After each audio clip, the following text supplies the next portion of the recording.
I'm sending this out on the WhatsApp group from the Shei Hadaf. You know that they should.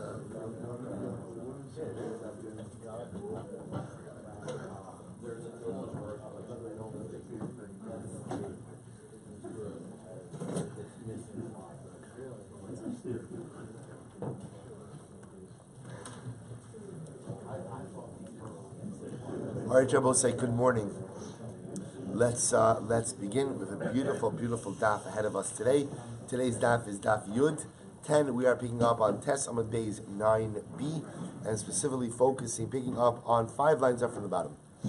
So we'll say, yes, thank you. Our shir this morning is dedicated, our shir this month are dedicated by Semi and Malka Esterson in memory of their parents, Ludwig Stiefel, Yitzchok Leib ben Aaron HaKohen, and Hinda Esterson, Hinda Bas Hemech Ephraim. We hope that in the merit of our Talmud Torah, the Neshama will have an Aliyah and the family's Ein Nechama. We'll say, so let's begin. So we left off. All right, so we left off five lines after the bottom. So also remember again, we are focusing in the dramatically overwhelming, exciting world of the Seirim, of the goats, right? Of the goats, the Seirim of Yom Kippur, of Rosh Chodesh, and of the Regalim. Now we're moving our conversation much more towards the Regalim. So Ashkichan Sir Rosh Chodeshim, the Mechapri Altar Shachal Es Hatamim. So we have found, where we've established already, that the Sir Rosh Chodesh is Mechaper atones for someone who is tahor, who ate something or ate some type of sacrificial item which was tamei. Siri de regalim, the mechaper al she'in ba yediyah lo b'tchila v'lo b'sof minalan. We'll say, from where do we know, however, that the sirim of the regalim have the ability to be mechaper on infractions where there's in ba yediyah b'tchila, la in ba yediyah b'tchila ubasof, where there's no knowledge of the tumah, either at the time the person became tamei, during the infraction, or after the fact as well. Because again, we learned from Rabbi Chanina, this is the drush we learned yesterday, Seir, this Seir. So we'll say the fact that the Torah ultimately, again, doesn't use just the word Seir, but uses the Vav, ultimately teaches this. That's Rabbi Chama's drasha from yesterday. Hachinami, Seir, this Seir. So V'iskish, we'll say top of Yud, V'iskush, Seir HaRagal, Seir HaShei Chadashim. And I will say, ultimately, again, we compare the Seirim of Yomim Tovim to the Seirim of Rosh Chodesh. How so? Mas Seir de Rosh Chodesh, B'milsa de Kodesh Mechapri, just like the seer of Rosh Chodesh is Mechaper, atones for something ultimately, again, in the realm of Kodesh. I will say specifically, again, the seer of Rosh Chodesh is Mechaper for the Tahar, Sha'achal Es Hatame, atones for the ritually pure person who consumed something, consecrated a sacrificial item which was ritually impure. Af Seirei Regalim, B'milsa de Kodesh Mechaper.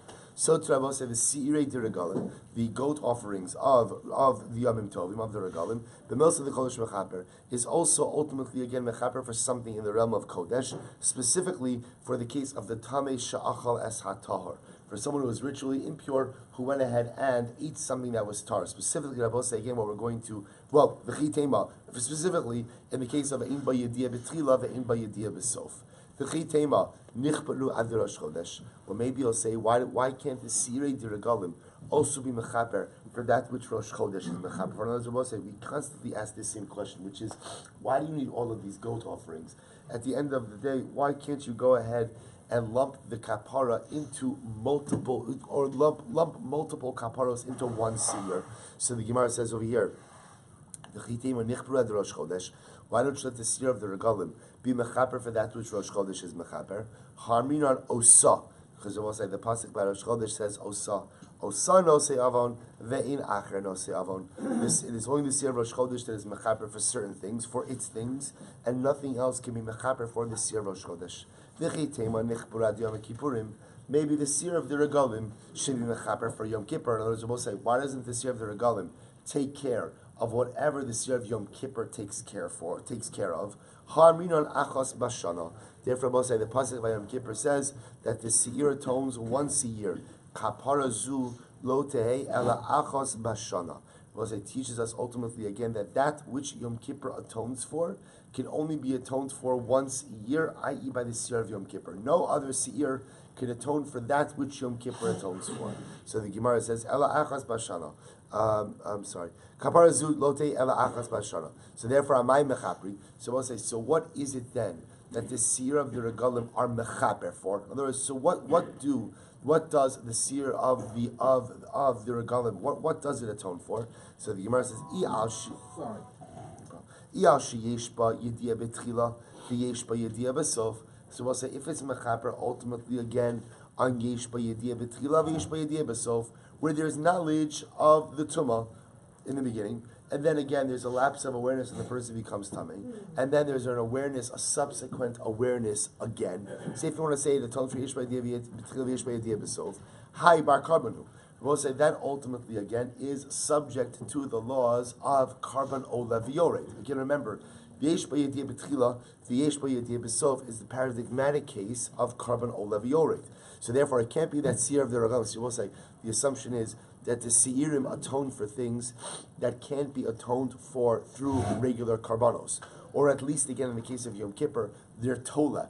They suspend judgment. So if it's yesh ba yediyah betchila, yesh ba yediyah besof, I don't need a seer to be mechaper for that. Why? Because at the end of the day, you bring carbon olevioret.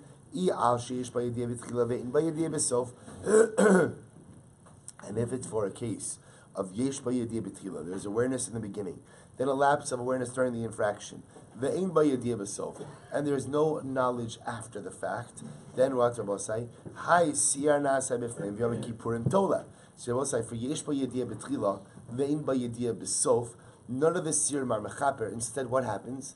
The seer of Yom Kippur and Yom Kippur itself are tola, which means what Rabbi say? They suspend judgment. They suspend judgment until when? Until the time that you figure out your infraction, and then you realize your infraction, and then you go ahead and you bring a carbon olevioret. If we're talking about a case where there's anybody betchila, no awareness at the beginning, but there is awareness at the end. Hi, siyar na'aseh b'chutz. Yom Kippur mechaper. Rabbi say for that the siyar na'aseh b'chutz, the outer seer and Yom Kippur are mechaper. Rabbi say I just want to point out. Rosh Benzia pointed this out to you before. Remember, Yom Kippur can be a little bit confusing because Yom Kippur has one seir which is tola and one seir which is mechaper. The inner seir, Rabbi say, is tola for yesh ba yediyah betchila ve'ein ba yediyah besof.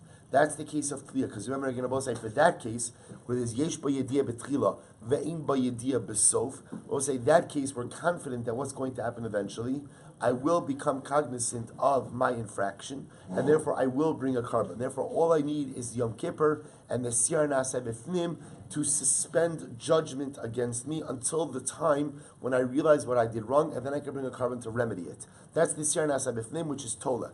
The siyar na'aseh b'chutz rabosai is the case of ein ba yediyah betchila, v'yesh ba yediyah basof. Rabosai, that case will never become subject to a carbon because there's in ba yediyah betchila. That one, the siyar na'aseh b'chutz and Yom Kippur is mechaper. That it atones for. So the Gemara says, Al karchach. So therefore, what do the seir regalim do? So we'll say, so now we've gone through all the different cases. So what does seir? What do the seir? What does the seir of the regalim accomplish? Al karchach eno mechaper al she'im ba yediyah betchila lo betchila lo in she'im ba yediyah lo betchila lo basof. We'll say therefore it must come out that what? That the seirim of regalim are mechaper for what? Ein ba yediyah betchila ve'ein ba yediyah basof. We'll say that's what the seer of the regalim takes care of, where there's no awareness at the beginning, there's no awareness during the infraction, and there's no awareness at the end. That is the violation, or that is the mistake for which seer of regalim takes care of. Beautiful. Rabbi Meir Omer. Rabbi Meir says, Kol ha-seirim kaparasan shaveh. So let's remember again, Rabbi Meir is of the opinion that all of the seirim affect the same kapara. All of the seirim affect the same kapara. That was Rabbi Meir. Good. So Rabbi Meir holds all the seirim, kol seirim kaparasan shava al tumas mikdash v'kadashav. All of the seirim affect the same kapara. Ultimately, again, all of them atone for infractions dealing with illegal entry into the Beis Hamikdash and illegal consumption, ultimately, of consecrated items. Says the Gemara, Rabbi Chanina, my time to Rabbi Meir. What's Rabbi Meir's logic? Meaning, why does Rabbi Meir? Why does he hold like this? Amrikra, because the pasuk says, "Seir useir, hukshu kol seirim zelazeh." The fact that the pasuk says, or the psukim say, "Seir useir," that there's a vav attached to seir. That vav is a vav hamosif. That ultimately again says all of the seirim are connected to each other. Vav mosif al inyan rishon. So the fact that it says viseir or useir ultimately teaches me that what? that each seir builds on the next, which means, says Rabbi Meir, they're all connected. They're all connected, and they're all mechaber for tumas mikdash v'kadashav. So the Gemara says, so you're going to say each one is learned out from the other. But can that be true? So we'll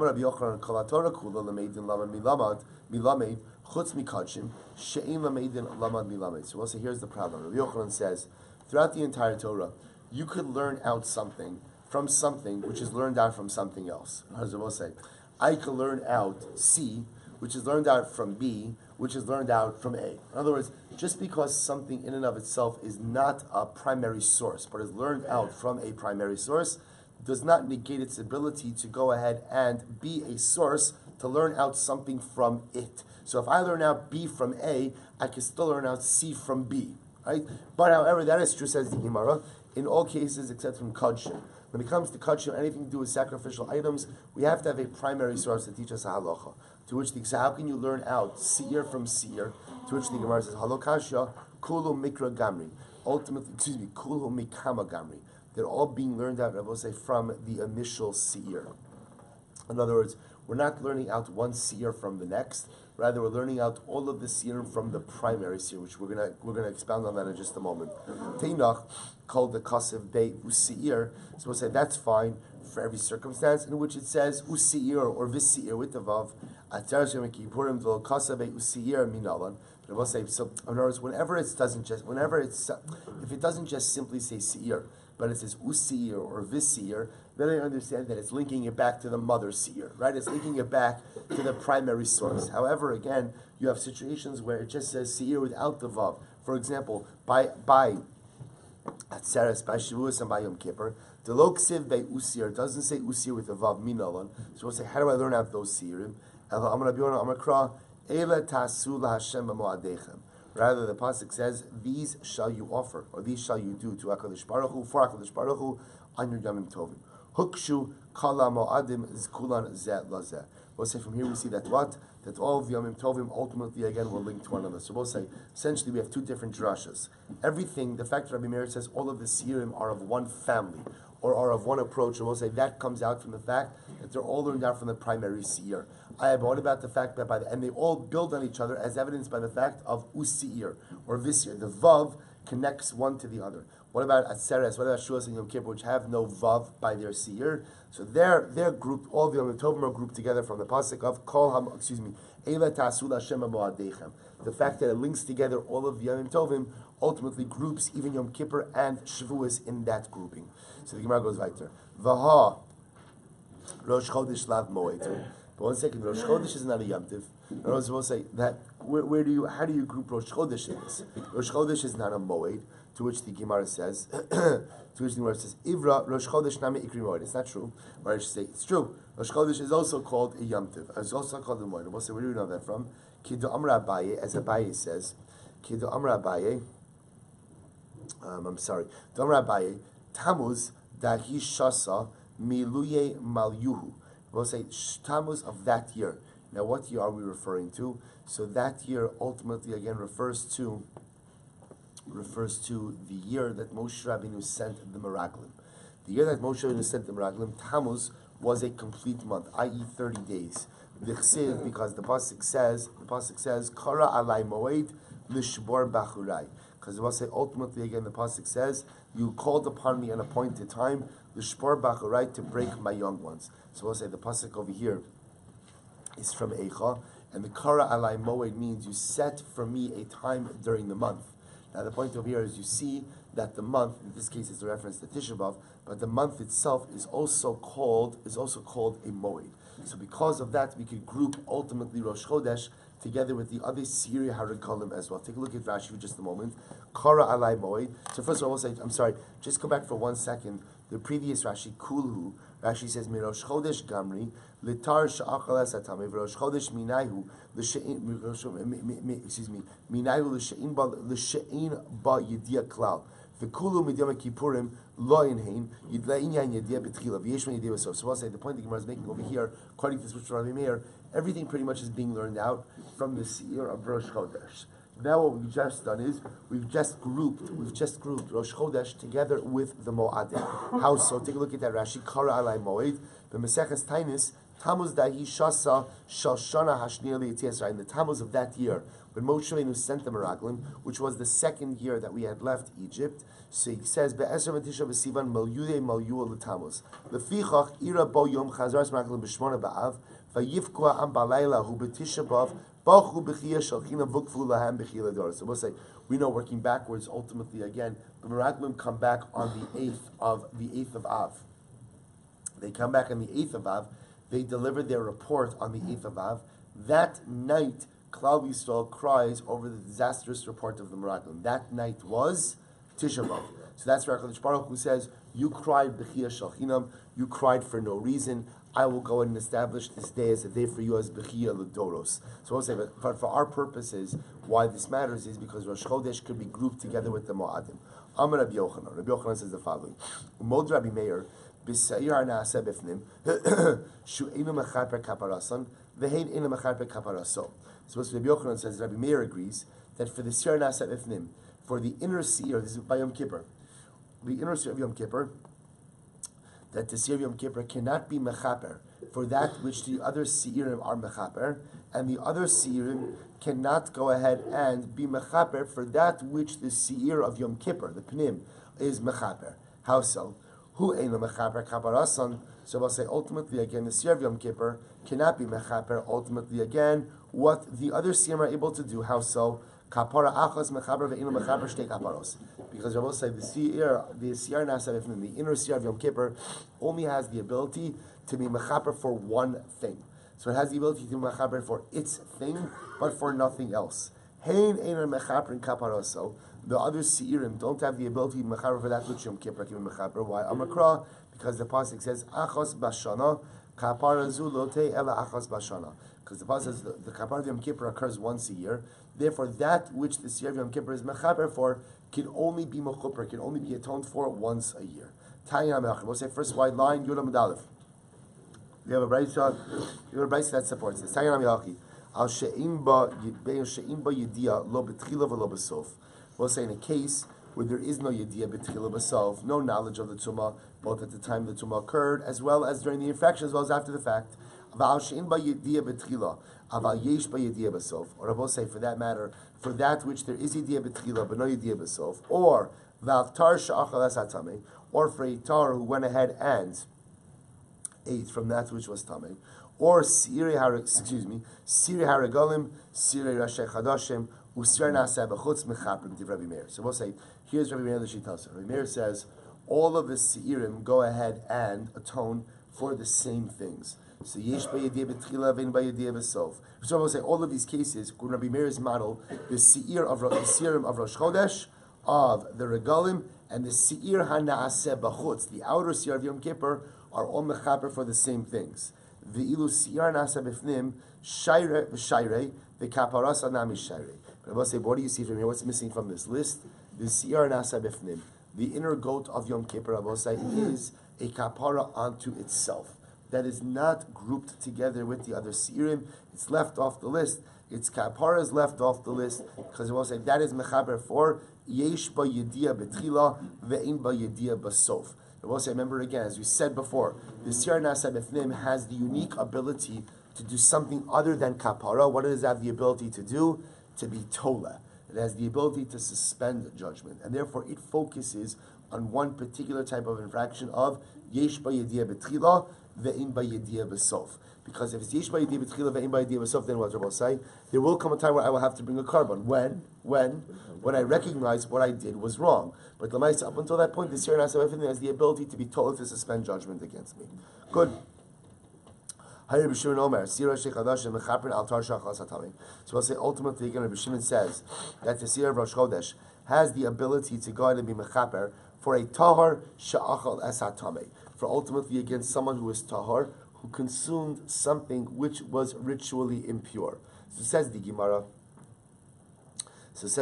He then goes on, the Mishnah then goes on, most of them show regalim. Rabbi Shimon's model, the way Rabbi Shimon starts is, Rabbi Shimon begins with the Seir of Rosh Chodesh, and essentially that's like the first one, and everything builds off of that. When I say builds, what it means is every subsequent seir is mechaper for that which the one is mechaper for before it, plus something additional. So Bishlam Rashi Chadashim. Sorry. Excuse me. Bishlam Rashi Chadashim Lo Mechaper Yad Regalim. So I'll say, I understand if Rosh Chodesh. Sorry. I understand that Rosh Chodesh cannot be mechaper for the regalim, right? So Rosh Chodesh cannot go ahead and be mechaper for that which the Yomim Tovim have the ability to do. Why not? Ta'amar Kra, Avon. Avon Echalunos, Eveinonos, Ishtei Avonos. Because we'll say ultimately, again, this year Rosh Chodesh only has the ability to be mechaper for one sin, and not for multiple sins. Elo de regalim, nichporu ad Rashi Chadashim. But why can't the seer of the regalim be mechaper for that which Rosh Chodesh is mechaper? Amakra Osa. Therefore, the pasuk says Osa. Osa nose avon ve'ein acher nose avon. Only it, the seer of Rosh Chodesh, has the ability to atone, and nothing else has the ability to atone for that which it atones. Silence why the seer of regalim can't be mechaper for that which Yom Kippur is mechaper. The Amakra, because the pasuk says Achas Bashana. By Yom Kippur, it says once a year, Kaparazu, Lotei Ela Achas Bashana, teaching me that the Kapara, that the seer of Yom Kippur affects, can only be affected what? Once a year. Ela Yom Kippurim Michbra Regalim. But why can't the seer of Yom Kippur be mechaper for the regalim? Amakra, because the pasuk says Achos. Kapara Achos mechaper, ve'ina mechaper shtei kaparos. It is only mechaper one kapara. It is only mechaper for one thing, and can't be mechaper. For two things. For 1 second, the achos is only mentioned by the inner seer of Yom Kippur. It's not mentioned by what? It's not mentioned by the seer nasa b'chutz. So the Gemara says Amakra. Therefore, the pasuk says we'll say Amad Beis Amakra. Excuse me. Milvad chatasa kippurim. We'll say it says except literally milvad chatasa kippurim the iskish chitzon lepnimi. And therefore, there is a comparison ultimately again between the inner seir and the outer seir, which tells me what? Just like the inner seir only has the ability to be mechaper for one thing, so too the outer seir only has the ability to be mechaper for one thing as well. So we'll say, even according to Rabbi Shimon, who holds that Lamaisi, again, the serim kind of build up in a successive order, will agree that based on the psukim, pretty much each seir is limited to being mechaper for one particular infraction. Rabbi Shimon ben Yehuda Omer Mishmo. So also Rabbi Shimon ben Yehuda said the following. And Rabbi Shimon ben Yehuda says, Sira shechadash mechaper al tar shachas atame. Both sira shechadash mechaper al tar shachas atame. So also listen to this. I'm sorry, I said it before. Rabbi Shimon ben Yehuda. Now we come to the sheet of Rabbi Shimon ben Yehuda. Rabbi Shimon ben Yehuda holds that the seirim are built one on top of the other. What does that mean, one on top of the other? So let's say, we'll see, we'll fill in the blank, we'll fill in the names in just a moment, but let's say you begin with seir A. Seir A is mechaber for X. You come to Seir B. Seir B is mechaber for X plus Y. Seir C is mechaber for X plus Y plus Z. That's Rabbi Shimon ben Yehuda's model. So watch this. Says the Gemara.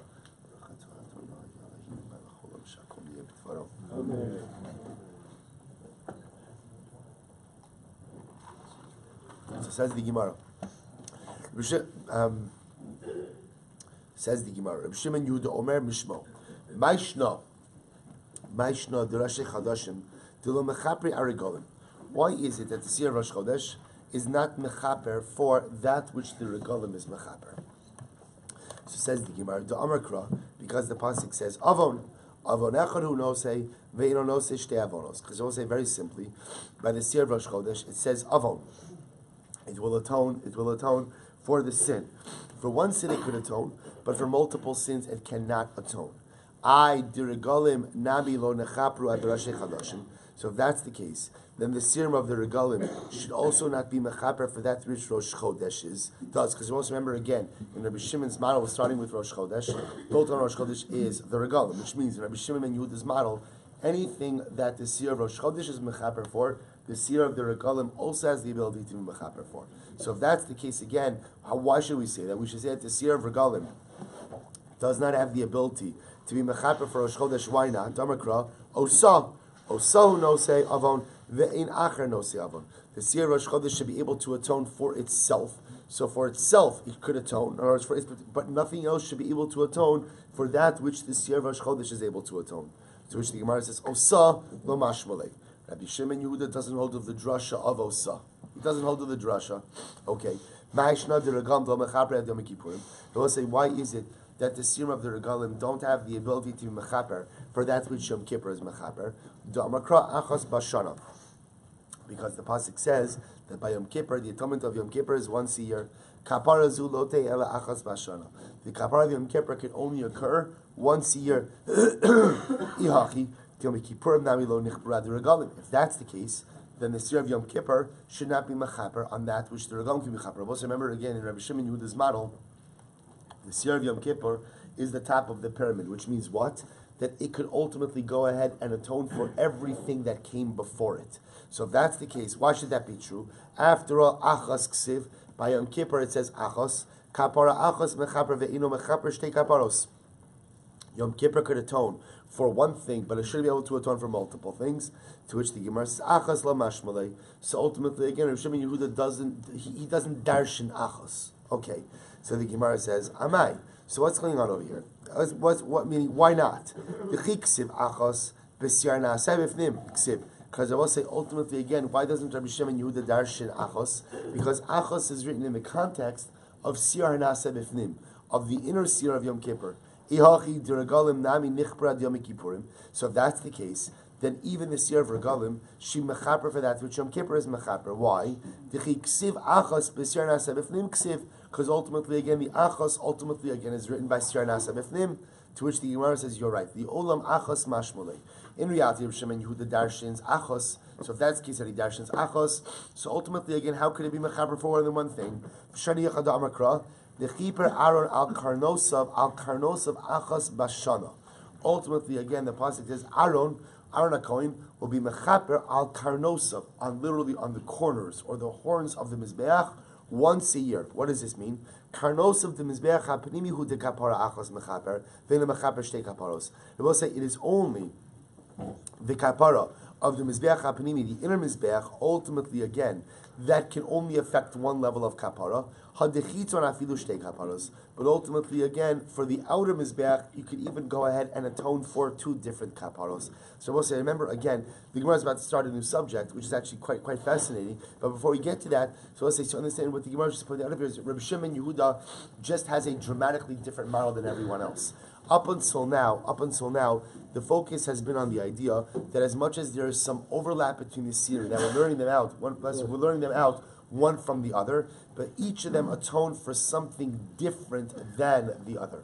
We'll say now what we're coming to is something different. Rav Shimon Yehuda's model is each of them builds on the other. Each of them builds on the other, which means, again, you start with Rosh Chodesh, it's mechaber for X. Then you come to Regalim are mechaber for anything Rosh Chodesh does, plus something else. Then you come to Yom Kippur. Yom Kippur ultimately, again, takes care of whatever Rosh Chodesh does, Regalim does, plus something else. So we run into a problem, because by Rosh Chodesh, the pasuk goes out of its way to say kapara achos, right? Kapara achos. That it atones for one thing. So we'll say, so bottom line, what we make a distinction between is, once again, the Siyar Nasa B'fnim and the Siyar Nasa B'chutz. The Siyar Nasa B'fnim, the inner Siyar, can only be mechaper for one thing. Can only be mechaper for one thing. Now, we'll say, now the truth is, it appears that the one thing that the Siyar Nasa B'fnim is mechaper for is not really kapara at all, but rather, again, it's Taliya, right? It's for Yesh B'yediyah B'tchila Ve'in B'yediyah B'sof. It works in one direction, but the Siyar Nasa B'chutz, at least Rav Shimon Yehuda's model, could potentially atone for multiple things. Fine. So now the Gemara goes on a little bit of a tangent here, which is really rivetingly fascinating. Amar Ula, Amar Rabbi Yochanan. Timidin shlo hutzuchol Silber. So listen to this case. So the way it worked, you remember Rabbi from our Shkalim days? Remember Shkalim, right? Remember, even Shkalim looks good now, right? Even Shkalim looks good now, right? So now what happens? You remember? So by Shkalim the halacha was they would collect a half shekel, and that was even Yerushalmi, and it even looks good. So remember again, they would collect a half shekel. What would they do with the half shekel? So it's like we were often conditioned to think half shekel for census purposes. The half shekel is only really used primarily for census purposes, just in the desert. But really, in Eretz Yisrael, it was used as the funds for communal offerings. Now, the halacha was all communal offerings had to be purchased from that year's shkalim. In other words, you couldn't bring New Year's karbanos, which, and again, remember the calendar starts in Nisan, from last year's shkalim. So every year you ran into a particular issue, which was that halacha l'maaseh they were always leftover karbanos. In other words, they were always animals which were purchased from funds that were not offered before the cutoff date of Rosh Chodesh Nisan. The reason why this was the following. Any karban that is going to be offered on the Mizbeach requires 4 days of bikur. Requires 4 days where you keep the animal under observation. They keep it in a lishka in order to make sure that it's mum free. So by definition, you always have karbanos, you always have a 4-day advance supply, which means that by the time you get to Rosh Chodesh Nisan, by definition, you always have extra animals. So the shaila is, what do you do with them? Because to offer them up, well, those are last year's communal offerings. So what do you do with them? So we'll say, take a look what the Gemara says. So timidin shlohotzucha l'tzibur. So these are timidin, right? Communal offerings that are not necessary. Meaning when we say they're not necessary, means we can't really use them. Look at Rashi for just a moment. Timidin shlohotzucha, we'll say it's all the way on top, fourth short line. Timidin shlohotzucha l'tzibur, shelachkom imaos trumos halishka, you bought them with communal money. In pochsim mishisha t'layim amuvukar. They always had 6 animals, 6 karbanos timidin, 6 animals on standby. So the idea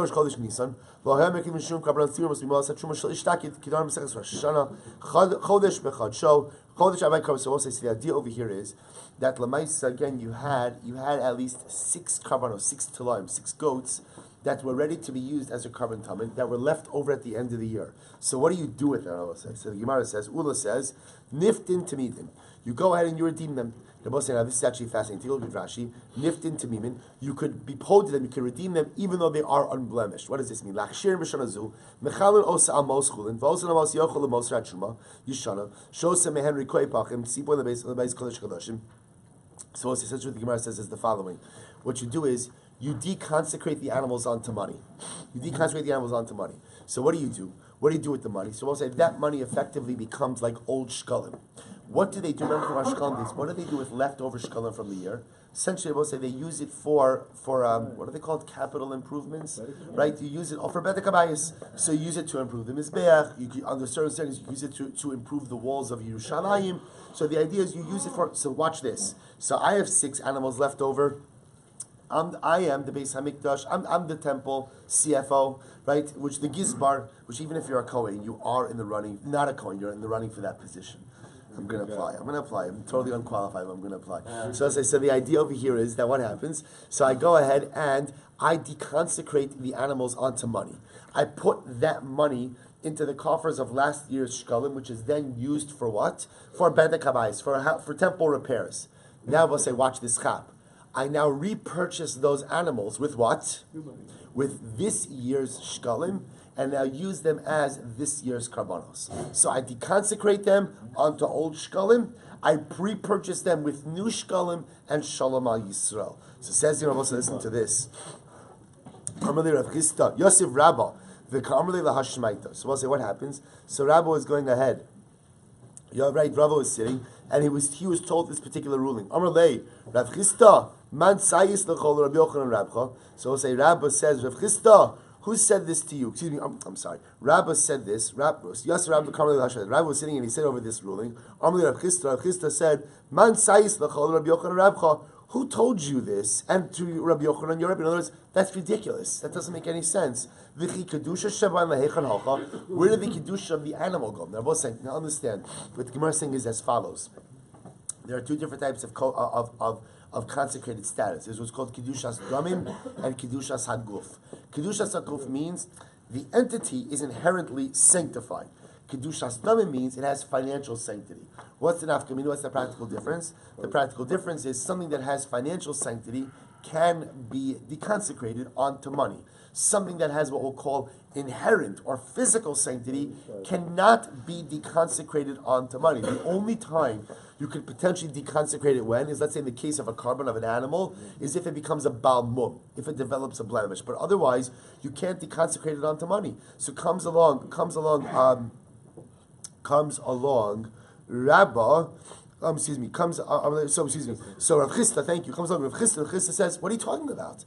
How can you deconsecrate the animal onto money? The animal has kedusha sagov." So he says it as, "Where did the kedusha go? Where did the kedusha go?" So Amalei says to him, he says to Rav Chisda, "Atlo tizbra v'lo amrina kedusha v'leicha halacha."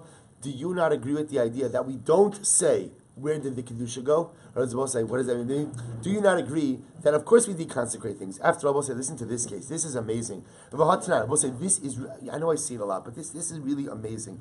We learned most our ketores. We'll say this is amazing.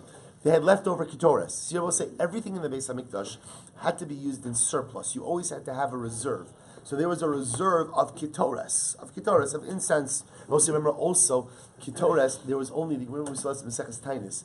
There was only one family who knew how to make the ketores, the Avatinas family. They were the only ones who knew how to make the ketores. As such, again, they were actually the Gemara faults them for not sharing the secret of the ketores. But ultimately, again, so they used to make it in bulk. Now, what's the problem? The problem is Rashi says most ketores. We'll say third to last short line. So most ketores hanoser b'cholshon b'trumas. So we'll say same thing. Remember, ketores was purchased from the funds of the present year, which means at the end of the calendar year, at the end of Adar, beginning of Nisan. So any leftover ketores, what do you do with it? You can't use it for temple service in the new year. So what do you do with it? So we'll say, watch this. So says the Gemara. Most ketores ma'yu osin ba mafrishin mimenu schara umnin. So also remember again, they were umnin. Umnin were the people who worked in the Beis Hamikdash. Now, I will say, Rashi says over here, Mafrishin Schar Umnin, it's in the wider lines of Rashi, 4 lines in, B'trumas Halishka, Schar Umne Beis Sabatinas, B'fat Me'akit Hores, Darmas B'meseches, Yuma, Shenotum B'chol Shana V'shana Estrin Mana. So we'll say, they would pay, the Avatinas family got paid to make the Ketores. So what happens? We'll say. So again, so what would they do? They would go ahead and they would separate out mafrishin mimeram schara umnin umechalelin osa al mosul. So we'll say, listen to this. So they had wages. They were going to pay the Avatinas family. So they would go ahead and they would deconsecrate. They would give the Avatinas family surplus ketores as their wages. That's nice, except what? What are you going to do with that? So what would they do? They would then deconsecrate the ketores onto money. And then the Avatinas family would go ahead and use the money. They would take the money as their wages. What would the Beis Hamikdash then do? The Beis Hamikdash would then repurchase, ultimately again, the ketores back. So Rashi says over here, Mechalin osra schar ma'os umnun, mezakin ha'ma'os l'umnin, aydi achar min ha'gizbarin, v'harin chulin, v'achar kach yischalu ha'ketores alehen, v'nosin osa l'umnin. So ultimately, again, what would happen?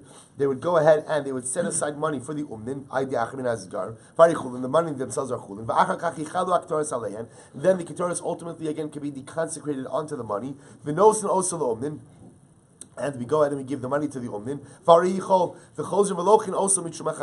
So I'll say ultimately again what we're doing over here is essentially we are deconsecrating the ketores. How do you deconsecrate the ketores? So I'll say ultimately again by first deconsecrating it onto money, right? Going ahead and meaning we give money ultimately again to the Avatinas family. The Avatinas family deconsecrates ultimately the ketores onto the money. Then the money itself becomes their wages. The ketores is deconsecrated, and the Beis Hamikdash repurchases the ketores. In other words, the idea over here is also we just have to employ a mechanism through which we deconsecrate the item, and then we can repurchase it ultimately for the new year. So says the Gemara. So now, what do you see over here? So you see over here that we are deconsecrating the item. So says the Gemara. I'm sorry. So I'm sorry. What do they do ultimately with leftover ketores? So mafrishin mimena schara umnin. They would separate from it wages for the workers. And they would go ahead and deconsecrate the ketores on the wages of the umnin. They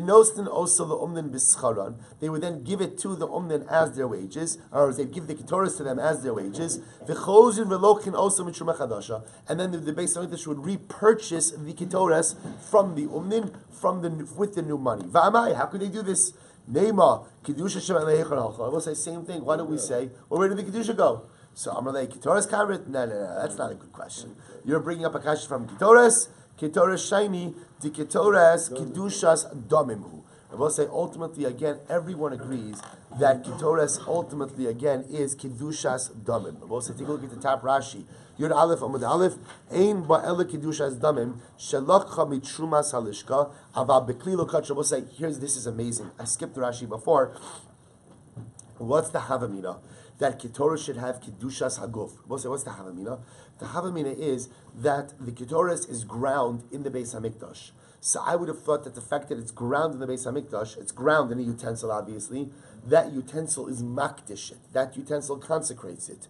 To which the Gemara says, no, that's not the case. And I'll tell you why, says the Gemara. Kedushas damim, ein ba'ela kedushas damim, shalakcha mitrumas halishka, hava bekli lo kidsha. The Ketores itself was never in a kli sharis. It also means a kli sharis is a service utensil of the Beis HaMikdash. A Ketores only becomes kadosh once it goes into a kli sharis. However, again, the machteshes sheniskashe ba lav kli sharisu. I will say the item or the utensil in which the Ketores is ground up does not have the status of a kli sharis. I will say, obviously, when it's used in the service, it becomes kodesh. But in the act of preparation of the Ketores, crushing it up, the utensil in which it is crushed is not considered a kli sharis. As such, again, Ketores, as long as it has not been actively utilized in the service of the Beis HaMikdash, only has Kedushas Damim, only has financial sanctity, does not have inherent sanctity until it is used in the Kli Sharis. Therefore, what the say, therefore, Allah Lamaisa can be redeemed, it can be redeemed financially, it can be redeemed ultimately on money. So I'll say, so the point the Gemara is making over here, so remember, we started a discussion over here about the ability to redeem karbanos. Rav Chisda objected to this because he said karbanos have kedushas haguf, have inherent sanctity, physical sanctity. If it has inherent physical sanctity, you can't redeem it with money. To which the Gemara then tries to say, but 1 second, look at Ketores. Ketores can be redeemed with money. To which the Gemara effectively answers that what? Ketores is different. Why is Ketores different? Because Ketores does not have physical inherent sanctity. Rather, Ketores only has kedushas damim, financial sanctity, and that's why it can be redeemed. So we'll stop over here. I'll share with you just a short idea on the parasha. Do the same step. You get kedushas damim when it's in the pen, and then when you offer it, it gets kedushas damim. No, but that's not true with karbanos. Karbanos ultimately again have a status of a carbon right then and there. As soon as you say Hari Zu Ola, Hari. Suppose I'll share with you just a short idea on the parsha.